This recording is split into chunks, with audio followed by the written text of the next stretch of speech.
مرحبا أهل الكمال مرحبا أهل النوادي. Assalamualaikum warahmatullahi wabarakatuh.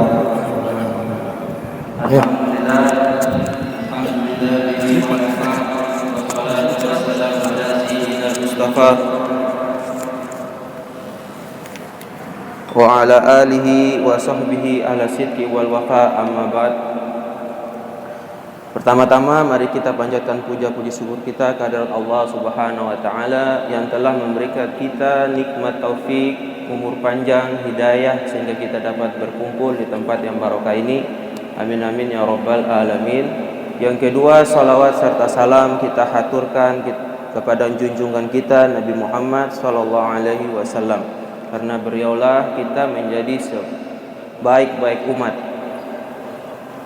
Yang terhormat kepada para imam, para habaib, wabil khusus guru kita Al Habib Abdurrahman bin Kamil Assegaf.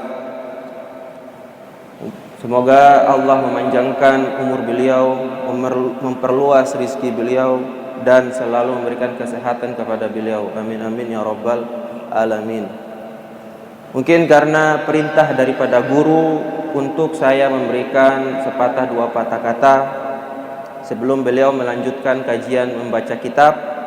Mungkin yang saya bahas sedikit dari masalah tafsir. A'udzubillahi minasyaitonir rajim. Bismillahirrahmanirrahim. Iqra bismi rabbikal ladzi khalaq. Khalaqal insana min 'alaq. Iqra wa rabbukal akram alladzi 'allama bil qalam. Para hadirin dan hadirat yang dirahmati oleh Allah Subhanahu wa taala, ayat yang pertama kali turun yang disepakati sebagian ulama yaitu Iqra yang pertama kali turun kepada Rasulullah sallallahu alaihi wasallam. Kita patut sebenarnya harus bertanya-tanya, kenapa Allah Subhanahu wa taala memerintahkan Rasulullah untuk Iqra, padahal Rasulullah kalau diperintah untuk sholat beliau bisa, memerintah untuk zakat, puasa, haji, jihad bisa Rasulullah. Tapi kenapa pertama kali Allah menurunkan perintah kepada Rasulullah adalah Iqra, artinya bacalah. Maka dari ini kebanyakan kita sebagai kaum santri rata-rata kalau dalam berinteraksi dengan Al-Quran, rata-rata kita memakai kitab tafsir Jalalain, yang mana tafsir Jalalain itu dikarang oleh Imam dua Jalal. Yang pertama Imam Jalaluddin As-Suyuti dan Imam Jalaluddin Al-Mahalli. Nah, setelah kita mengetahui kosakatanya dan kita pengen memperdalam maknanya tapi singkat, padat dan jelas, kita diarahkan memakai kitab tafsir Al-Muntakhab karangan para ulama-ulama Mesir Al-Azhar. Nah, kalau kita pengen memperdalam tafsir dengan tafsir ala salaf, zaman salaf, dengan yang diriwayatkan langsung oleh tabi'in dan sahabat dan langsung kepada Rasulullah, itu kita kebanyakan memakai kitab tafsir At-Tabari yang bernama Abu Ja'far bin Jarir At-Tabari. Tapi karena kalau silsilahnya atau sanadnya kepanjangan, kita memakai yang lebih ringkas lagi, yaitu memakai tafsir Ibn Katsir yang beliau bernama Abu Fida Ismail Ibn Katsir. Kalau misalnya kita pengen tafsir yang secara logika, memakai akal pikiran, tetapi masih dalam koridor Al-Quran dan Sunnah, maka kita pakai tafsir Fakhruddin Ar-Razi, Imam Fakhruddin Ar-Razi dalam kitab tafsirnya Mafatihul Ghaib atau disebut Tafsirul Kabir. Nah, kalau kita pengen tafsir yang sistematik, tafsir yang modern, yang sistematik, kita memakai kitab tafsir karangan Syekh Dr. Wahbah Az-Zuhaili, kitab tafsir Al-Munir. Nah, kalau misalnya kita baca Al-Quran, sudah melihat tafsirnya atau sudah melihat terjemahannya, terus muncul lintasan-lintasan hati, maka kita memakai tafsir daripada Syekhul Mufassirin, yaitu tafsir Syekh Mutawalli Asy'arawi.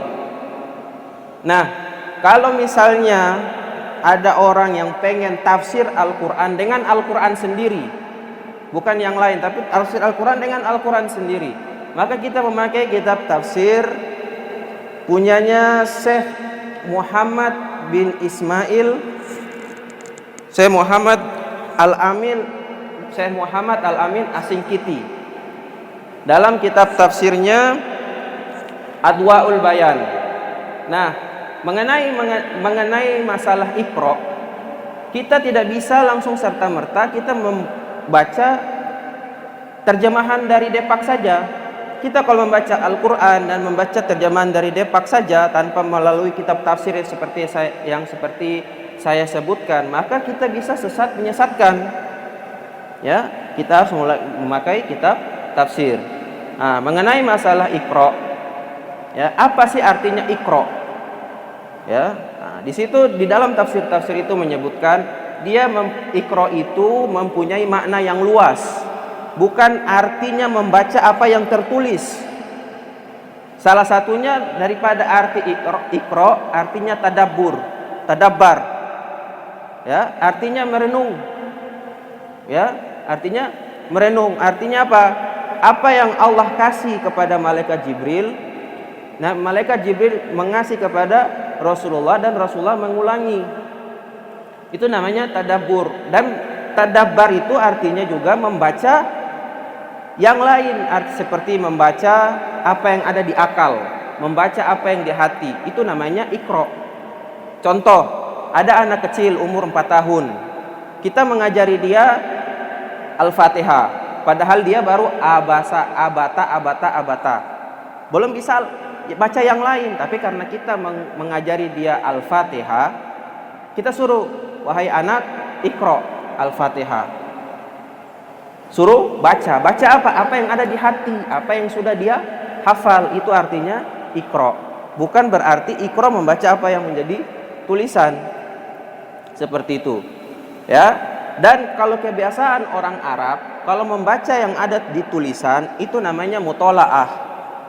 Ya, bukan memakai bahasa Iqra. Mutola'ah.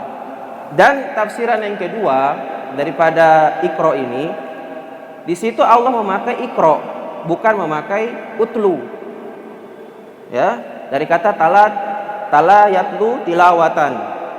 Ya, kalau seandainya Allah memakai kata-kata utlu, itu baru artinya bacalah yang tertulis di situ. Ya, karena Allah memakai kata Iqra bukan berarti utlu, tapi kalau Allah memakai utlu pasti Iqra. Seperti itu daripada terjemahan daripada Iqra. Jadi bukan berarti Iqra di situ suruh Rasulullah untuk baca, sedangkan Rasulullah adalah ummi. Rasulullah ummi, dan umminya Rasulullah adalah mukjizat. Kenapa mukjizat? Karena kitab-kitab terdahulu seperti kitab Injil, kitab Taurat dan kitab-kitab terdahulu menjelaskan nabi terakhir yang diutus adalah nabi yang ummi. Seperti itu. Ya, dan begitu juga nabi yang ummi ini menjadi mukjizat karena apa? Karena supaya orang-orang kafir, orang-orang munafik tidak mengatakan bahwa Al-Quran adalah hasil karya ilmiah. Hasil karya ilmiahnya Muhammad. Mungkin Muhammad sudah baca-baca kitab terdahulu, akhirnya dia bikin Al-Quran. Itulah faedah kenapa Rasulullah itu ummi. Ya. Nah, itu daripada terjemahan daripada atau tafsiran daripada Iqra. Jadi Iqra itu bukan berarti membaca apa yang tertulis, tapi bisa juga membaca gerak tubuh, membaca apa yang Allah ciptakan, itu juga membaca. Makanya Iqra bismi rabbikal ladzi khalaqal insana min 'alaq. Jadi membaca apa yang sudah Allah ciptakan. Seperti daripada terjemahan Iqra. Nah, mengenai apa yang Allah turunkan pertama kali dari 5 ayat itu, di situ ada hikmah kenapa Allah menurunkan surat Iqra pertama kali itu, 5 ayat. Apa hikmahnya? Di situ dijelaskan oleh Imam Az-Zamakhsyari dalam kitabnya Tafsir Al-Kasyaf, menjelaskan bahwasalnya Islam ini pondasinya adalah ilmiah. Pondasinya adalah ilmu, keilmuan. Kenapa? Karena Iqra, suruh baca. Maka kita sebagai umat Islam harus banyak-banyak membaca. Kenapa? Karena umat Islam ini berpondasi kepada ilmu. Kalau kita melakukan sesuatu tanpa keilmuan, tanpa ilmu, maka akan tertolak, sebagaimana dalam kitab Zubat karya Imam Ibnu Ruslan, "Waman bi ghairi ilmin ya'malu a'maluhu mardudatun la tuqbalu." Barang siapa yang mengerjakan suatu pekerjaan, apa saja pekerjaannya, mau pekerjaan itu ibadah atau yang lain, tanpa didasari ilmu pengetahuan, maka pekerjaan tersebut atau amal tersebut tertolak. Maka kita mengambil faedah bahwasanya umat Islam ini fondasinya harus keilmuan, maka kita harus banyak-banyak taklim, belajar, ya. Iqra bismi rabbikal ladzi khalaq, khalaqal insana min 'alaq. Iqra lagi. Iqra-nya 2 kali. Iqra wa rabbukal akram alladzi 'allama bil qalam. 'Allama yu'allimu, taklim. Suruh taklim lagi. Bil qalam. Apa qalam? Pulpen, alat untuk nulis. Nah, itu berarti betul-betul Islam ini harus berfondasikan dengan keilmuan. Mungkin ini saja yang bisa saya sampaikan. Wabillahi wa taufiq wal hidayah wa ridha wal inayah. Wassalamualaikum warahmatullahi wabarakatuh.